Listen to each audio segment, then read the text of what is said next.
Vous écoutez Europe 1, il est 8h43. Nicolas Canteloup.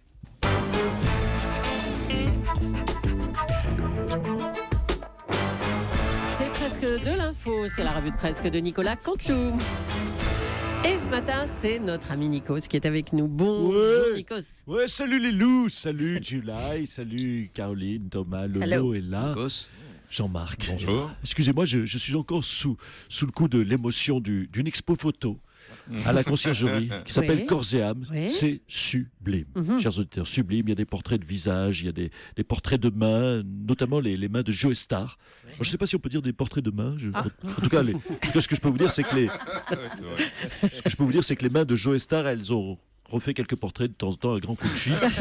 Ça, c'est sûr. Nikos, Oui. ce sont vos photos. Ces magnifiques photos sont les vôtres. De quoi? À l'expo, là. Ah merde, ah oui c'est vrai, pardon. Oui, autant pour moi, excusez-moi Julie, non mais je suis tellement de personnes différentes. C'est vrai qu'à travers toutes mes activités, parfois j'oublie l'artiste photographe que je représente.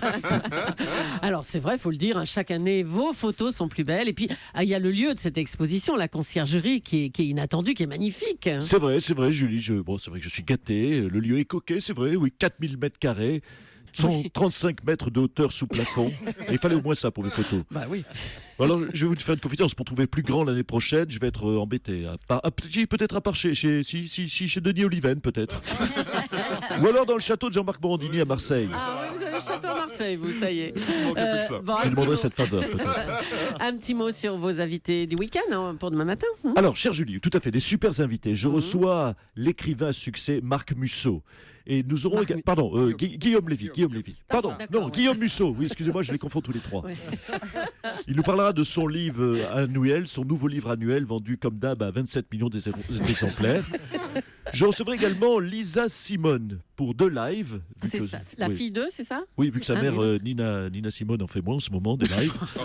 Je recevrai également... Oh là là. Je recevrai également Ben Affleck pour Batman. Ah, Est-ce que je Batman. vous ai parlé de Batman? Ah, Raphaël. Je vous ai parlé également des Schtroumpfs. Je ne vais pas vous parler des Schtroumpfs si vous voulez. Non, c'est bon, Raphaël. C'est bon. Il est crevé. Et Thomas, vous avez remarqué, il est crevé, mon Raphaël, en ce moment. Je sais pas si- il analyse que les bandes dessinées en ce moment. Bref, je reçois surtout demain Michael Youn et Michel Larocque pour le meilleur film de fantôme depuis Ghostbusters. Le fantôme de Canterville. Il faut vraiment, je le dis, il faut vraiment aller voir ce film. Il est fabuleux. C'est mieux que Spielberg. Ah bon? Non, je ne l'ai pas vu. Non, il n'est pas encore sorti, mais comme on adore Michel Larocque et Michael Youn, faut pas me demander sur ce coup-là d'être impartial. Bon, bah, c'est bon. On vous écoute pour les titres, Nico? C'est parti. Wow, triste disparition. Oui, en même temps, des disparitions rigolotes, il y en a rarement.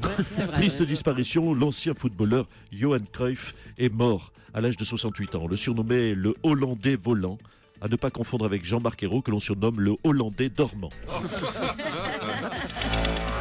Qui l'eût Cruyff? Oui, personne ne l'a fait, même pas l'équipe. L'immense footballeur nous quitte à la suite donc d'un cancer du poumon. Et c'est vrai que je sais pas comment ça vous fait à vous, mais c'est toujours bizarre un sportif qui meurt d'un cancer du poumon. Ça fait bizarre, quoi. Ça va pas avec. C'est comme si Ribéry décédait d'une tumeur au cerveau. On n'y croirait pas. Arrêtez, Nico, salon. Allez, Hosto, décidément, on est médical ce matin. Le docteur Mamour Morandini nous informe sur son excellent site. C'est nouveau, c'est un nouveau concept. Il nous informe des entrées et sorties à l'hôpital. Ah bon? Donc Jean-Marie Le Pen est entré à l'hôpital hier. Juliette Gréco aussi.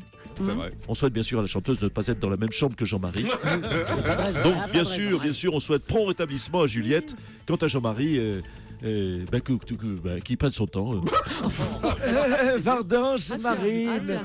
Alors j'apprends par vous, monsieur André, que Papounet est hospitalisé, dites-vous. Oui. Oui, tout à fait, pour des examens de routine, Madame Le Pen. Ah merde. Ah, ça fait 2 fois. Attendez. Attentat à côté du Parlement où il travaille, la petite grippe de printemps. Ça sent bon. Allez, Marine Le Pen, c'est bon. Reprenez les titres, Nico, ça. Humour frontiste. Ouais, je reprends la main. Question de compétence. Un cas de vache folle a été confirmé dans un élevage des Ardennes. Alors forcément, bien sûr, on pose la question à notre spécialiste, à Laurent Cabrol, le spécialiste des vaches et des fous. Oh, mais ça Alors. content, hein, Laurent? Laurent, quand une vache est folle, on l'emmène où? Chez le vétérinaire ou chez le psy? C'est la vraie question de ce matin sur Europe 1. N'hésitez pas à nous envoyer vos impressions, chers auditeurs. Happening sans fin En Argentine, Barack Obama a fait sensation en dansant le tango. Mais oui, on a vu ça, mais oui. Alors en fait, au Barack, il chante, il fait des sketchs toutes les semaines. Chez lui, aux States, il fait du tango en Argentine. Il fera sûrement de la capoeira torse nu sur la plage quand il ira au Brésil. C'est plus un président, c'est un intermittent du spectacle. Ouais, salut Cosny. Cosny, c'est Nico. Ouais. Non, je vous ai dit, salut bonjour Thomas. Bonjour Dany. Je vous ai dit l'autre jour, j'ai eu un prix de danse latino-américaine. Ouais, Morandini, faut me voir bouger les fesses au barrio latino quand je danse la salsa. Quand même. D'ailleurs, je vais te dire un secret, Natacha Caroline. Oui. C'est pour ça que je mets toujours un t-shirt sous ma chemise bleue. C'est pour pas faire des oreilles dans la chemise bleue quand je transpire que je fais la salsa, Oui, tu bon, comprends? allez, Dany. Ouais, merci pour cette précision, c'est glamour, merci Dany. Alors je finis les titres. Automoto, tandis qu'automoto c'est rare. Volkswagen va rappeler, vous le savez, environ 800 000 voitures dans le monde. 800 000 Volkswagen qui ne vont plus rouler. C'est vraiment la meilleure nouvelle pour l'écologie. Mieux que la COP21. Allez, bon, c'est bon. Bon, on vous retrouve demain matin sur Europe 1 à 11h. À demain, Nikos. Ouais. On va recevoir maintenant le Premier ministre. Bonjour Manuel Valls. Oui, il faut le dire, c'est une tragédie, c'est un drame immense, il n'y a pas de mots. Oui, vous voulez parler des événements en Belgique, Manuel Valls. Non, je parle, vous l'avez compris, de la nouvelle hausse du chômage. C'est tragique, François Hollande ne va donc pas pouvoir, se représenter. Oh là là, ça me touche. Oui, disons-le, ça me fait de la peine de voir la fin de carrière d'un homme politique de sa trempe, car il ne pourra pas aller en 2017 comme candidat à la présidence de la République, car vous le savez, François Hollande n'a qu'une parole, il l'a promis. Oui. Non, il ne pourra pas, Oui, bon, et c'est d'accord. triste, se représenter. Oui, Il oui. ne sera pas donc, le c'est- candidat socialiste. Manuel Valls, il y a aussi ces images très dures qu'on peut voir sur le site de Jean-Marc Morandini d'ailleurs, d'un jeune homme de 13 ans qui se prend un énorme coup de poing par un CRS. Les jeunes, jetaient des œufs, d'accord, mais c'est un petit peu disproportionné quand même, non? Tout à fait, c'est choquant. C'est pourquoi l'enquête devra déterminer s'il s'agissait tout d'abord d'œufs durs. En tout cas, arrêtez. si c'était seulement des œufs mollets, c'est effectivement disproportionné Oui, bah, et c'est une bon. enquête sera, croyez-moi, diligentée. D'accord, merci Manuel Valls.